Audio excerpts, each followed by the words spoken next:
Guys, my name is Paula Babs. I am a Nigerian women's wear designer in the United Kingdom. I currently run a fashion brand in Nigeria, Full Fashion. We blend African prints with contemporary urban designs. This video is going to be the financial part of it, where I'll be able to break down how much we paid for our global talent visa, and then you should also be able to have a rough estimate of how much to expect to pay for the global talent visa as well if you're applying for it. I am saying this because I'm well aware that the visa fee has increased. So let's move on to the second part of the video. Is for the exceptional promise category, you need to show evidence of at least 2 of the following: 1, international media recognition; 2, support or sponsorship; 3, sales from a luxury client; then 4, industry recognition.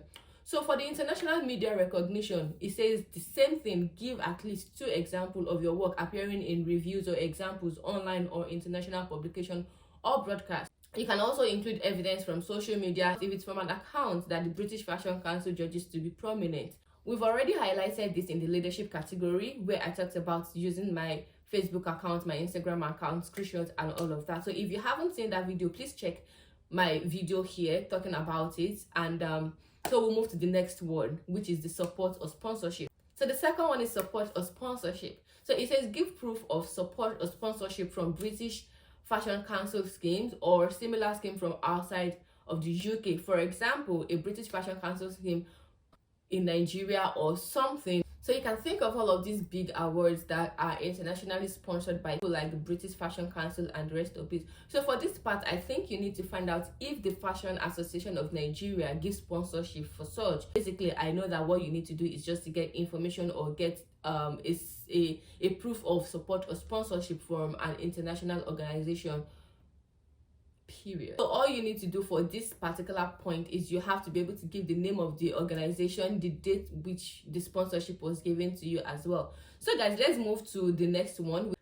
So the third one says sales from luxury clients. Let's not forget that luxury is relative, right? So it says give proof of 1 or more order from a luxury retailer or boutique. This can be in the UK or abroad. You must give the name of the buyer and the date which the order was placed. So this part, you can always add it to whatever it is that you're giving to your certified accountant to help you get. So all you have to do is just give the certified accountant information that you need. I mean, names of the buyer, when the item was bought, and all the other details that you need. So if you give the buyer if you give your accountant the receipt and purchase history and all of that, the accountant will be able to get this information for you. So finally, guys, we've gotten to the 4th point that you need to think about if you're applying for the Global Talent Visa Promise category. So if you've come this far, I know you've got enough information to start applying or start thinking of when to apply for the Global Talent Visa. You can do it. If I can do it, you can do it as well. So the 4th point is your industry recognition. So the industry recognition says that you need to give proof that your graduating collection was recognized by the British Fashion Council. So for this section, my university degree came in handy, and I'll say that, I mentioned earlier that I had the opportunity to get exposed to the London Fashion Week, British Fashion Show and all of that. So it came in really handy, and I had so many people, so many international reviews. I had so many independent reviews, opinions about my collections, and I just got everything that I really wanted at that point. I got the screenshots, I got the reviews about my collections. I got so many informations that I feel like, okay, fine, this definitely will make sense for the British Fashion Council to judge as being relevant and recognized in the industry. So let's talk about some fashion houses in Nigeria. I know there are so many fashion houses in Nigeria that after they are done with the once they are done with school, you do like a final collection, and then you do like a fashion runway and all of that. So you need to start thinking about the fashion school that you're going for. So if you're going to a fashion school so now I'm not going to like downplay on any fashion school, but I'm just saying that for this particular category, you need to start thinking about the fashion school, what is going to come out of everything you do. So I mean, when you start something, you need to start thinking about the outcome. So this is the last point, so I can quickly just do some general talk or advice here and there. So I remember before we moved to the UK at all to even study, there's this particular lady that I know she said something about if you're coming into the UK, you need to start thinking about your exit route even before you get into the UK, because I mean, before you know it, 12 months is over, because you need to think about the exit route. Am I going to be stuck here? What do I do once I'm done with this and all of that? So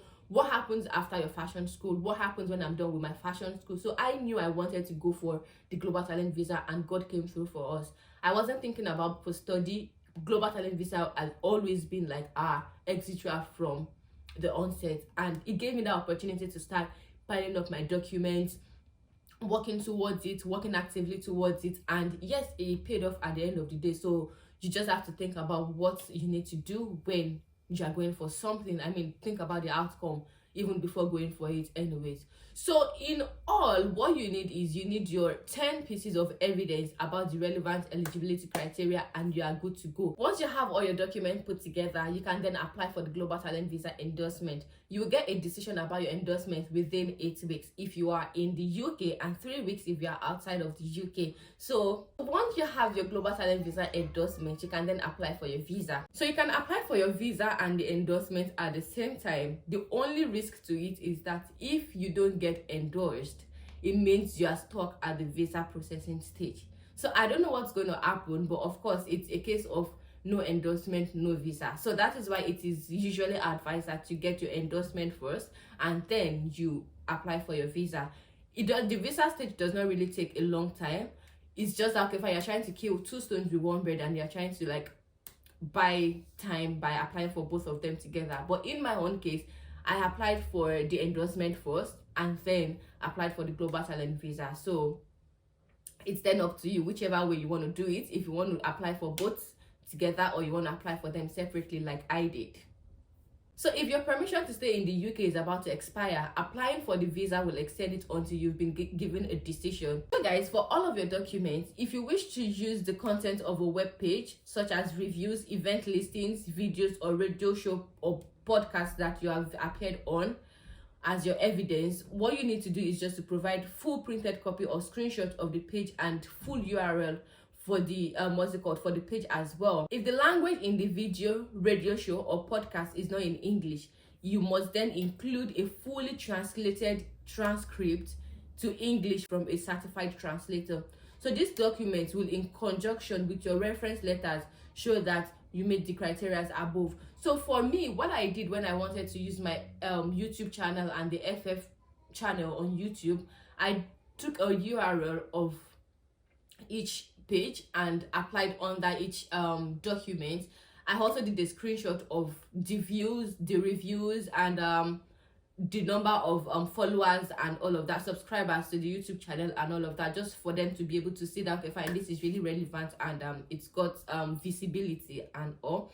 That's the same thing you need to do generally if you're applying with documents from web page or videos or audio translation and all of that. So guys, in case of refusal, there is no right to appeal. There's no right to appeal, but you can ask for endorsement review with no right to submit a new evidence, or you can resubmit with new evidence. Of course, as expected, you've got so many expectations if you're applying as a leader compared to when you're applying for the promise category. But this does not mean that you should not apply for the leadership category. It's all about you weighing your options and seeing that, okay, fine, do you have all the documents you need to apply for the leadership category, and do you have the document to apply for the promise category? Whichever one, the most important thing is you get your global talent visa and you're good to go. So for us, we applied on the 15th of June and we got our response on the 4th of August 2023. So once you have all of the required documents to apply for your visa, what are the other personal documents that you need?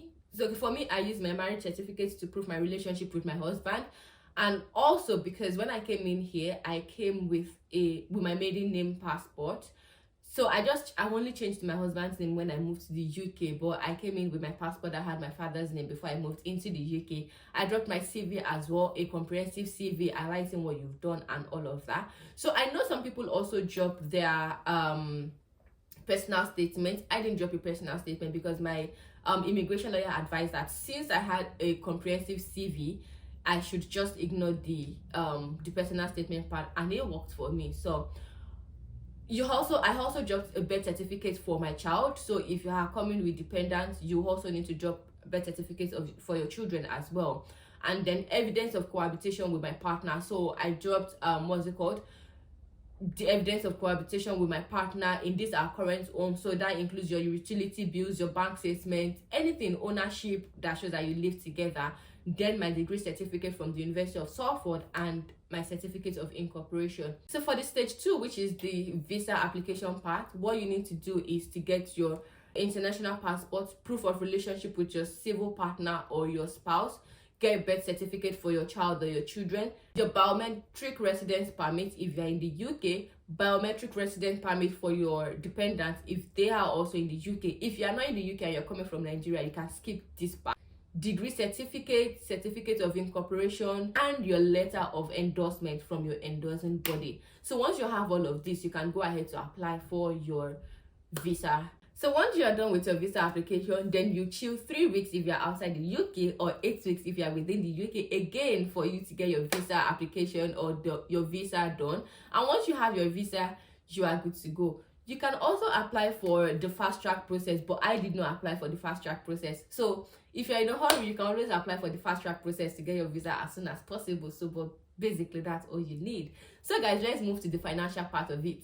So for the immigration part, we paid £4,200, including VAT. If I'd applied without my husband and a daughter, I would have paid £3,500 plus VAT. In all honesty, we even got a discount because I was referred by a friend. So I got that referral discount off my friend's name. So that really worked for us. Imagine if we had not gotten the referral discount. So how much? So you can imagine paying $4,200 and whatever extra I would have gotten on it. At the endorsement stage, we paid £456 for the main applicant, and then visa part I paid £167 for the main applicant. So the dependent fee is £623.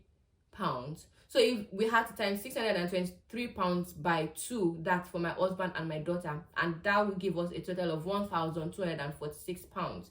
The immigration health surcharge was £624 per year when we applied. So if you are doing the 3 years, all you have to do is to do £624 times 3 times the number of applicants. And if you are doing for 5 years, which is the promise category, it means you are doing £624 times 5 times the number of applicants. Students are discounted at £470 per year. So if you don't want to wait for the 3 weeks or the 8 weeks, all you have to do is to pay £500 or £800 priority service for visa application, which is 5 working days, or the end of working day for £800. Appointment fee costs between £60 to £260. Of course, there are free appointment dates, so you can always wait to get your free appointment date if you are not in a hurry. But if you are in a hurry, you can always pay either the £60 or £260 to get a closer date for yourself. Using my calculation based off what we paid in 2023, I'll say that if you were going for the leadership category, you'll be spending £3,831 in total. And if you are going for the promise category, you'll be spending £5,891 for a family of 3. For a single person's application, if you are going by how much visa fee and immigration surcharge was when we applied, I would say that you'll be spending at least £3,831 for the leadership category and £5,891 for the promise category. You can always do your plus and minus to adjust based on the new immigration surcharge fee and also the visa application fee. All you have to do is to calculate your visa fee plus the IHS fee times the number of years you're applying for, and you'll be able to get your total figure. So guys, I hope I've been able to break this process down for you and I've given you enough ginger to apply for the Global Talent Visa. If you're a fashion designer and you want to move to the UK, there's nothing stopping you right now. So you have all the information you need. Let's go. If you need me to help you with your documents, your recommendation letters, send me a message, send me a DM, and we'll talk about it. If you need my accountant's information as well, I'll be willing to share her information with you or share her contact with you so that you'll be able to speak with her to give you the same document she gave to me to help you with your application. I need to show you how your BRP is going to look like. It has leave to remain in the UK. If you are just seeing my video for the first time, please subscribe to my channel, comment, like, and share with people that you feel will find this video valuable. And I look forward to seeing you in my next video.